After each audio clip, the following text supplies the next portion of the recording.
Hi, welcome to Not Another Podcast with Dr. Heather and friends.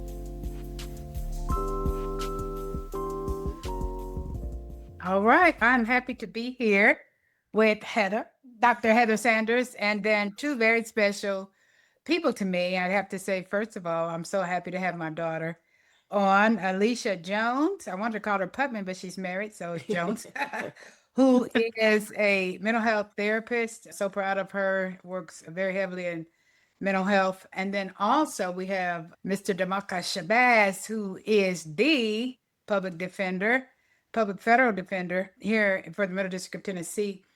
And I think our discussion, what we wanted to focus on today is dealing with acute childhood experiences and the impact that has on someone's behavior, maybe the criminality. And that's what we wanted to focus on now. Heather, I don't know if you had anything to say about that. Yeah, no, I think you nailed it. Thank y'all so much for being with us. I hope that you take the opportunity to introduce yourself to our audience and tell us about your work and how it's connected to this conversation. But I think one of the things we really want to know about is how ACEs impacts adults' ability to engage, first of all, with themselves, to really have some level of awareness around their behaviors, their triggers, and the likelihood that they'll be able to be positive, productive citizens, and just start there. So does that sound all right? That sounds good. So the introduction first about what you all do, and then from there, I guess we'll go into that topic that Heather just mentioned. Alicia, go ahead. What'd you say? Go ahead. Oh, okay. I didn't even hear you. So I think, one, this is such a necessary and relevant conversation. So I'm happy and very honored to even be a part, because with my field, so as my mom said, I am a licensed therapist, and this is what I work with regularly. So from youth who are directly experiencing the adverse experiences, and also from adults who have lived through adverse experiences and are directly impacted by, it's impacted their day-to-day life, the way that they navigate through the reality of what it means to fulfill basic needs and things like that. So when we really think about adverse experiences, that's anything from community violence, violence within the home. That's anything from substance use or substance misuse, from them misusing substances, even from it being a family challenge. So there's so many different experiences that can impact the way that we view the world. And so I'm so happy that this conversation is happening, because it's needed. We need to talk about it more so we can work on reducing it. Yes. And I guess, Dumaka, what have you seen? Or tell us about you, and then also what have you seen? Yeah, Dumaka Shabazz, federal public defender right here in Nashville, Tennessee. We represent the Middle District of Tennessee. As a defender, as an attorney, I'm not just here as a defender, but somebody that has heard the stories throughout the years, stories of poverty, stories of trauma, stories of pain, violence that have cropped up in homes and communities. And I've been able to take a longer view and see how these different factors affect clients, affect our loved ones, affect people in the community. And if you think about all of the factors and pluses that have helped us in our lives and careers, and then you think about a loved one that's living in poverty, who finds out that love is conditional when it should be unconditional, who has to grow accustomed to instability in the home. All of those are factors with the violence in the home, exposure to drugs. All of those are factors that often shape the mindset, the decision-making processes of the people that I interact with and represent. And we have to be understanding of that as we go forward. That makes sense. Yeah. So what do you all believe the connection is, if there's a connection between ACEs and incarceration and even recidivism? I think there's a major connection. And just from a brief perspective, let's just think about what we're talking about here. I know we've mentioned that it's trauma. I know we've mentioned that it's experiences that we, just as humans and as individuals, would not really want to experience. But when you have a consistent amount of either violence that you're witnessing, that relates to stress. And if you think about a child, what really happens when trauma comes in and starts impacting you, when trauma starts, your emotional regulation skills stop. Because what you switch into is, how can I protect myself from this lived experience to get through it? And when you think about that protective matter, you're thinking of, okay, how can I get through this day? How can I get through this moment? How can I remove myself from this gunshot? And sometimes those stressors lead to behaviors that are not okay. but make it easier. So you think of substance use increasing, because if I'm stressed out from ducking and dodging bullets most of the day, or I know I'm going to come home and my parents are going to start arguing, or my mom may unfortunately be getting harmed, then you start thinking of how can I not live through this again? And sometimes that causes you to do things that may be illegal. And so when that substance use rises, then that's when we see incarceration. So a lot of times it's directly related because you're just trying to mask something that you don't want to continue experiencing or living through. I guess just to follow up on what Alicia just said, what percentage of the clients that you previously worked with would you say had some type of acute childhood experience in their background? I would say the overwhelming majority of them. The reality is people in Tennessee that aren't even coming into contact with the court system have high amounts of cases that have gone undocumented or unnoticed. But the people that I've had the honor to represent throughout my career have exhibited a high level of ACEs. And that is in part because the environments in which they come from, the poverty, those go hand in hand with ACEs and help each other thrive and just become part of the fabric of a person's life, a part of that, the fabric of the community and the life cycle that we see within those communities. And so it manifests itself, everything from anger, distrust. You have to think, many of the people that I've represented, the court system has not been a system or a pillar that has supported them. It's been one that has suppressed them and put them down. And so when they meet a public defender, when they meet a federal defender, there's naturally some hesitancy. There's oppositional defiance many times just based on what they had to do to survive and the type of character that they had to build in order to survive in such a dangerous and rough neighborhood. And so all of those affect that decision-making process. The pain makes it easier to get involved with drugs and addiction. The pain often leads one into antisocial behaviors, and many times these symptoms go undiagnosed. So when I get a client before the judge in court, we all want to know what happened, what did they do? I'm going further and asking the question, what happened to them? What happened to them in the past? What contributed and led up to this point in time that we are here today? The government has given a snapshot of a bad person that has a criminal history and did whatever crime they're alleging in this. But what often is missed is those homes where there's not two parents there. One parent is in jail, or there's drugs in the home, domestic violence. And these are common factors that we often see. And really the ACEs, to me, is a co-conspirators with poverty when it comes to how these factors affect the clients that I represent. I have a question, I guess, for both of you. You said you go deeper, and I so appreciate that.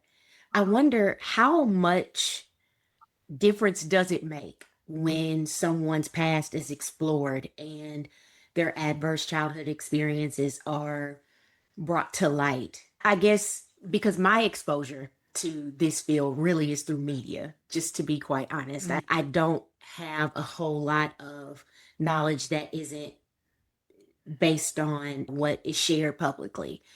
So I'm curious as to whether or not it ends up that it actually is pertinent and ends up being a factor in how the person's consequences are distributed, or does it not matter as their public defender? However, I wonder, beyond you and other decision makers that are involved with that person, really, what difference does it make? Just to sum that up. No, thank you. That was a great question. I believe that understanding as an attorney, as a public defender, understanding ACEs and my ability to present them affect the entire case. First of all, it affects the relationship that I have with my client. Understanding their ACEs and knowing going into it that they've suffered trauma and being able to identify those, it helps me to humanize them. It helps me to have conversations and even share a little bit about myself and my own vulnerabilities and obstacles that I've come through. So it presents a bonding opportunity for the attorney and the client. And when that relationship is able to develop, because we're able to talk about difficulties, then the attorney is able to guide the litigation and representation. And by that, the attorney is informed enough to know, okay, there's been some trauma here. Maybe let me get a psychologist or somebody to evaluate my client. Let me get a mitigation specialist to help me tell the story. Let me direct my investigators to go back and get the records that help support the trauma, that show the ACEs that my client has gone through, school records where there were opportunities for support, but instead they may have been suspended. DCS files that showed instability in the home, lack of support, lack of food, lack of just basic stability, and even love within the home. Then also school records and identifying people that can help me tell the story.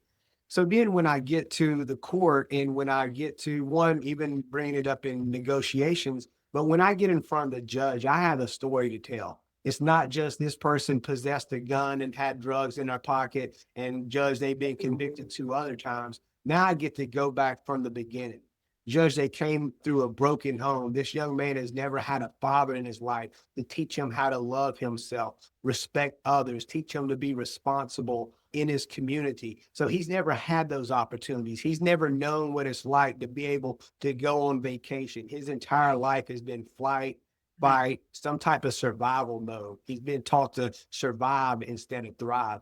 So my ability to present that and to be able to have an expert help me explain it, a mitigation help me explain it, and have the records to give the judge the full picture of this is a person, not just a statistic. And judge, they've been through some incredibly traumatic things, and that has to be part of the equation. Alicia, have you ever been a witness as an expert in Have not. to And I have not. And it's so funny. Some of us therapists, we have a running joke. We're like, if we ever get subpoenaed to court, we have a hefty rate because sometimes those can be longer, but to the point, it is relevant though to know history. It is relevant to even be aware of what can be the why behind some of the behaviors. Trauma has a very interesting way of reshaping the way that we view reality. And so if someone has a lot of lived trauma, not even alive, if someone has lived through trauma, then that shaping, the brain, I like to say, has 2 choices. It helps us make decisions and it helps keep us safe. But when that brain starts functioning in the dynamic of saying, oh, wow, there's a trauma that I've lived and I know I don't want to go back here again. And then that entire focal point becomes how I cannot live through this experience again. But when it's focused on that, guess what we're not doing? We're not really focusing on our basic needs. We're not really having healthy and positive relationships. So it's so relevant to be able to know the why. So I'm so happy that there is a process in place to gather more history behind why people make the choices and decisions that they do. But no, I have not been an expert witness. And I guess we'll see what happens in the future. Let me ask this question about Dumaka, because you've seen, and I guess you as well, Alicia. What communities do you think are most impacted, and to what do you attribute these disparities? To me, and part of it is my proximity and the work to impoverished communities. But again, these go hand in hand. When you think about the communities I represent, inner city and urban communities, rural, impoverished communities of Middle Tennessee, these are all areas where the cycle of poverty is so tight, it's almost impossible to escape. So if you live in a poor community, you go to a poor school, you get a poor education, that poor education limits you to making poor options on your jobs, on your ability to make money, and it makes you sometimes make poor decisions. So you get a poor job, getting a poor pay, and now you live right back in the poor community. And we haven't even talked about the ACEs and how those affect everything within that. And so to me, there is a heightened sense of ACEs and trauma that is built into the fabric of the impoverished communities that I come in contact with. Whether it's inner city or rural, both of them manifest themselves in very similar ways, from the poverty, instability, lack of family support, parents in and out of jail, mental health within the homes going untreated.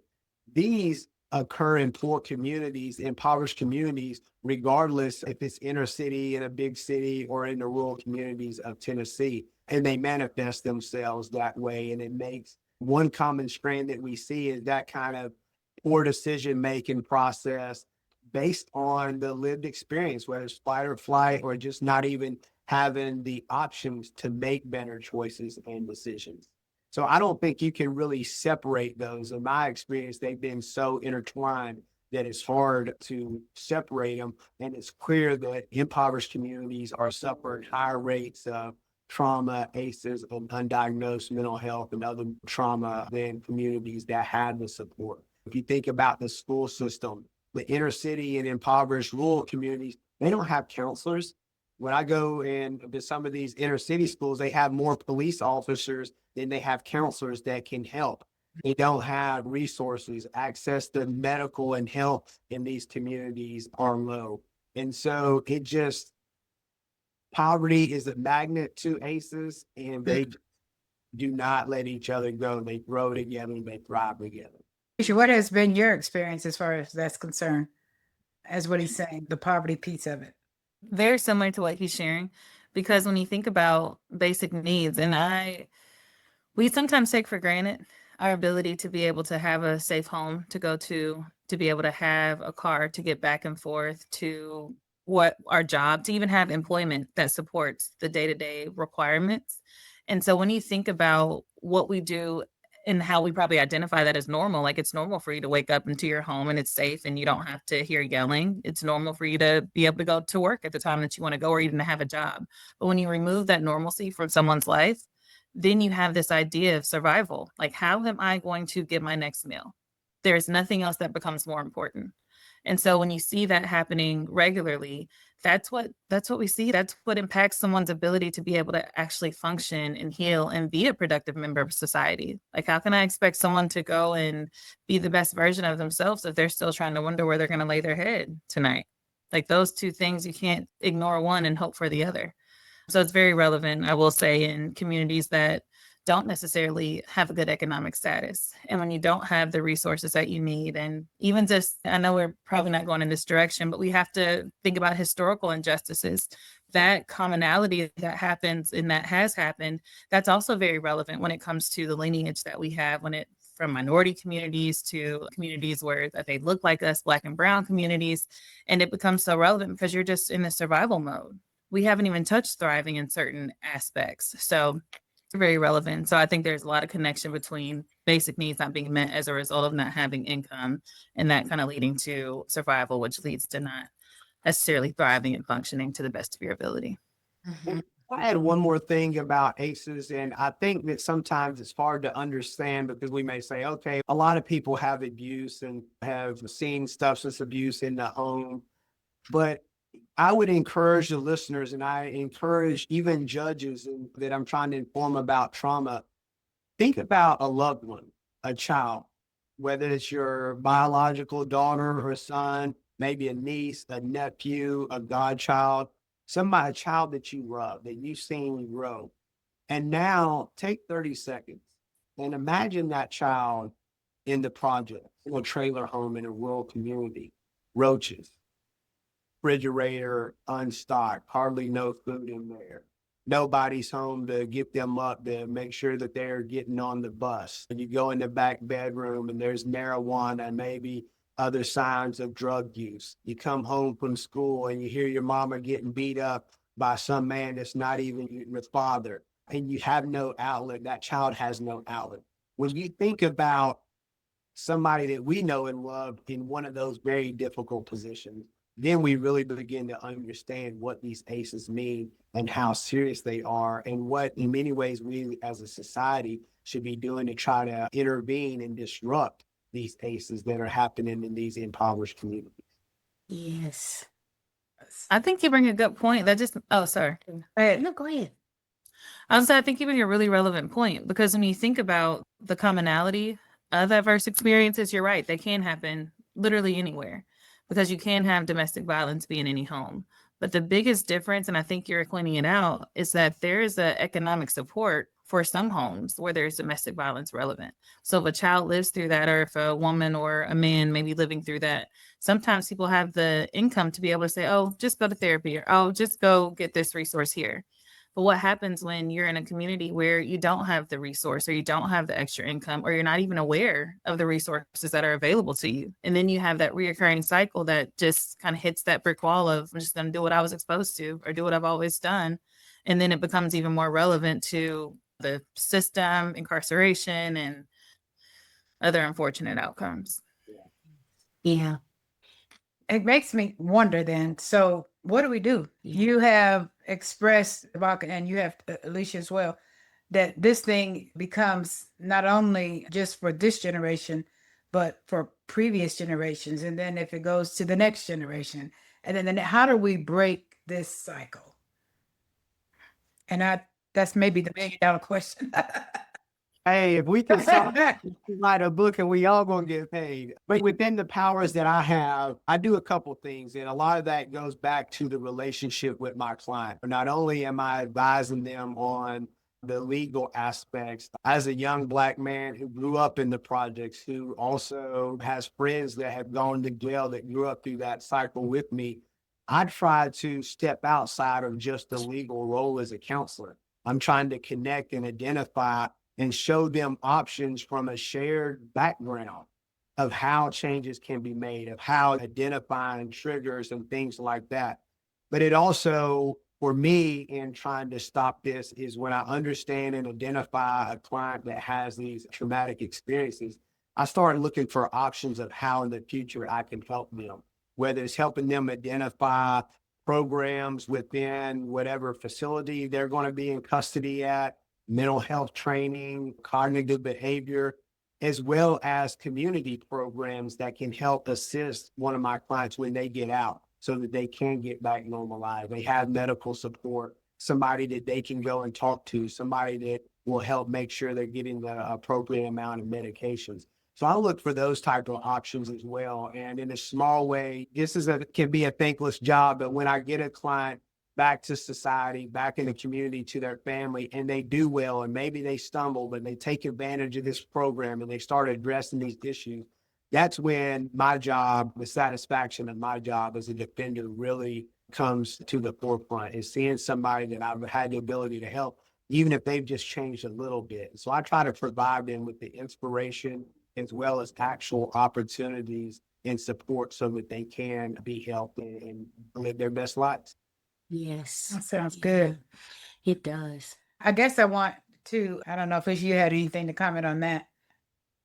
Yeah, I think there's like a quick answer, and I think that's so relevant to people who have ACEs. Sometimes that's a common desire for there to be something just like a quick fix that removes the stressors immediately. And so I think having these helpful conversations to know that this is a journey. It was a journey for you to live through some of your trauma, and it's also going to be a journey for you to heal your trauma, and for you to undo some of that customary thinking, because that's essentially what you're doing. You're unlearning what you've learned to be normal for so many years. And so there are resources available. And one that I just want to share quickly for the listeners is that there's free therapy. There's free therapy through the public health centers here in Nashville. There are about 3 or 4 different locations, but it is very simple to get started. You do not need insurance. You do not need to give any type of income verification. It is simply you making a phone call saying, I'm interested in individual. There's also couples therapy, sometimes family counseling, but it's simple as that to get started. And they're licensed professionals that are willing to help and support. So I'm just going to drop the number here. And if anyone is listening and wants to jot it down, I think it's a very helpful and necessary source. And so all you do is call this number, which is 615-340-2172. That's the Behavioral Health Department with the Public Health Center, and free counseling is available. So I think just starting that conversation and that idea that says help is available, just take the step. Yes. Yeah. I got another question, Dumaka. You done caused me to think. How important is it for you to teach or educate others regarding the perspective that you have regarding your clients? Yeah. For instance, your office comes into contact with several people, the court, the prosecutor's office, even the probation office. So how important is it for you maybe to educate others regarding the impact that these childhood experiences have? I know you talked about the information that you said to the judges and to the prosecutors, but how, even other people that maybe perhaps that are working in your office now, how much discussion does that go on? Or And definitely always in education mode about these factors and trauma disadvantages that have affected my clients. And by that, one of the interesting things, I'm glad you brought this up, is as a defender, my relationship with the probation office as well. I'm trying to help guide them into the direction because they're also gathering documents. They're also looking for medical records and things like that. And maybe I can point them to different school records or provide them the probation. Because again, I'm trying to build bridges and partnerships. And so if I can work with probation and we both come to the same conclusion, because when you see these medical records, when you see these school records, it's hard to come to different conclusions. And so I'll always look forward and value building bridges by that with you and your office so that we can try to help get to the same place. The judges, they take what I'm saying as well, but they also give a certain amount of credibility to the U.S. probation office, who is trying to uphold these standards and come into court, be credible, and have facts and evidence to support their position. If I can build that partnership and share my client's story and be a voice that my client otherwise wouldn't be, and then if I can get an ally within probation that based on the information I'm giving them, maybe I've let them interview some family members, now they know the story. And so when they're writing that pre-sentence investigation report or they're making recommendations to the judge, they are now an ally in helping me get my clients the help that they need, the program and support that they need. That's good. Excellent. I'm gonna let you take that. Yeah. I feel like the conversation, it feels hopeful at this moment. So I'm a little hesitant to ask my next question because I don't want to end on what feels like a negative note. But I know that I feel like the judicial system is one that is not necessarily partisan and really is focused on justice. I also feel like, though, so many organizations and systems, private and public, are influenced by our current administration and the direction they seem to be going. And recently, with the takeover of Washington, D.C. and the police force, and really seems to be an attack on communities of color, poor communities, and this crackdown on crime, when data seems to suggest that the programming that the mayor put into place was having a positive impact on crime rates.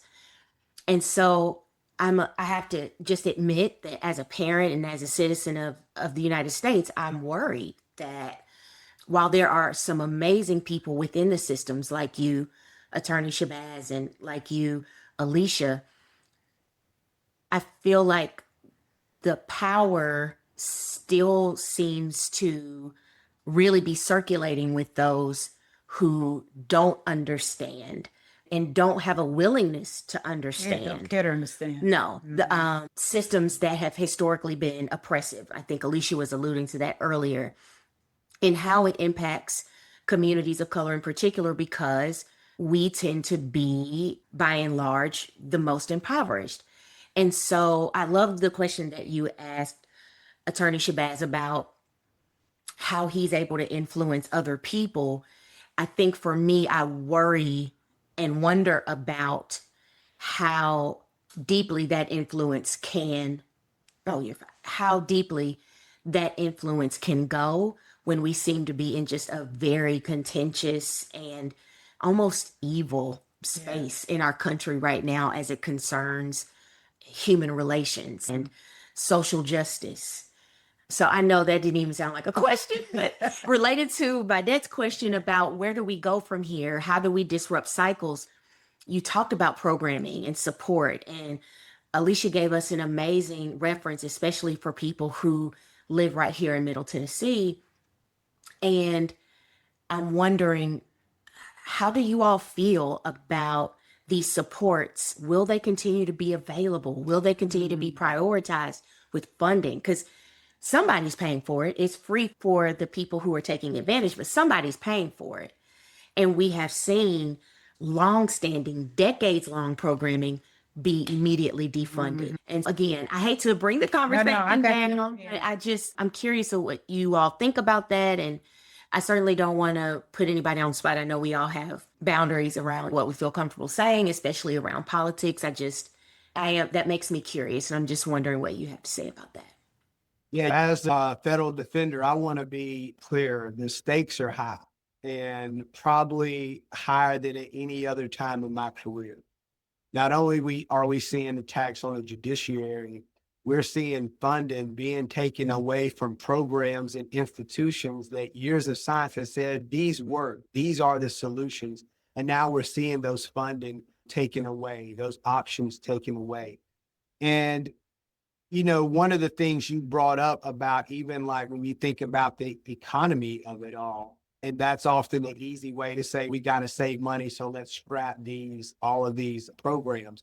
But that really doesn't make sense. And the administration and those that think like that are undercutting themselves. It costs on average about $36,000 per year to keep one person in jail. Yeah. You think about a school like Antioch High School right here in Davidson County, which have almost 2,000 students. If they were being funded at the same rate that we fund incarceration, Yeah, that school would have $72 million to teach its students. That would be unheard of. That's just one school. But when you look at it pound for pound, what we're paying in incarceration, and we do incarcerate more people than any other nation on earth, more than communist China, more than Russia. We, the United States, incarcerate more people than anybody else, and that is not the solution. And taking away these funds just makes the situation even worse. But I'm still optimistic for a couple reasons. One, when an office like mine faces this type of adversity, we double down, we come together, we hold each other up and lift each other up, and we prepare ourselves for this fight even more. We go into the courtrooms, we tell the stories of our clients, in part because they deserve to be heard. That's the number one reason. But I'm also educating judges and other allies who have to be thinking they need funding. If we just had this program that Mr. Shabazz could get his clients into so they could get drug rehabilitation, job opportunities, and job placement and training, that would be much more than this $36,000 a year that I'm putting in just to keep them in jail. And I'm walking, I'm talking, I'm out in the community. I'm always seeking allies and using my client stories, helping people understand, helping a mother from an affluent family who loves her children, helping her to understand by maybe talking about another mother who has all the disadvantages of living in a poor community, maybe being the wrong color, maybe having parents with mental health that's always been undiagnosed. And look what she wants for her child, but look at what she can't provide for her child. Look at all the disadvantages weighing this child down and weighing this mother down, preventing them from living the lives that they want to live. And if I can get that middle class, affluent mother in Tennessee to understand that, and maybe she knows somebody that's in Congress or a big businessman to help me just get the word out and tell these stories. That's why, again, I bring it back to these ACEs help me tell my client stories. And it empowers me and my attorneys in my office to go out and use these stories to get the best solutions for our clients, but also build allies and find people that will help us in the struggle to make sure that we don't fully lose funding for all these important services that our communities need. yeah, Excellent. powerful. Very excellent. Alicia, you have anything regarding that? Because I know you previously have worked with agencies dealing with funding that's been maybe taken away. Your thoughts on that? Yeah, it's just really knowing that resources are available. And while there are many that have either been, the funding has been taken away or they may have been dismantled in some way, there are still other options and resources that are available. And so I think it also takes us to keep an open mind, because if we focus a lot on what's happening and a lot on what's even going on in DC, the headlines, that can be harmful and stressful for anyone. While it's important to stay informed, we want to make sure we're taking care of ourselves while we're learning more information. And so I think it's important to just know that hope is available. Resources are still out there, and that there are people that are willing to partner together to say, hey, we still see that this is the problem. Despite what the administration is saying, despite what other people believe, we know what affects our communities from a day-to-day basis. And a lot of local resources, you'll be surprised about how many local resources are out there still doing community events and hostings just to inform the community of the resources that they have. So I would encourage people to look out for local advertisements of community fairs, health fairs, things that are just available. Even certain hospitals, I can speak to Nashville, there are reduced costs for different physical needs that need to be met. So hope is available. It's a lot right now. It's heavy, and that's okay. But just being sure that you take care of yourself as you navigate is important. Yeah. I Excellent. love that. I don't know if you have anything to add. I feel like that's such a wonderful thought to part on, is the importance of taking care of ourselves and then in turn being able to take care of one another. That's that community piece. But we can't do that if we don't take care of ourselves. And that's just a great reminder for me as well. So thank you for that. I'll let you all share any closing words you want to share. Yeah, for me, first of all, I want to thank you for inviting me on here and for hosting such an important discussion that we all needed to hear. But I would encourage people, we have to be mindful of the way a large portion of our society and our communities are living, the type of poverty, the trauma, the lack of access to important institutions, healthcare, education, even access to really a good access to the legal system and a defense there. And so I would encourage all of us, one, to stay hopeful, all of us to come together as a community to help build each other up, lift each other up, but Yes. think about those that are less fortunate and try to understand their stories and help those stories inform the way that we go forward so that we can have a better community and a better life with each other. Excellent. Amen. I like that. Alicia, you have any parting words for us? Just thank you for this conversation. It's needed. And this conversation, I'm sure, will touch someone in the way that needs to be touched to get the support that they need, or to be a resource for the support that someone else that they're connected to may need. So thank you for hosting this conversation. Absolutely. Let's do it again.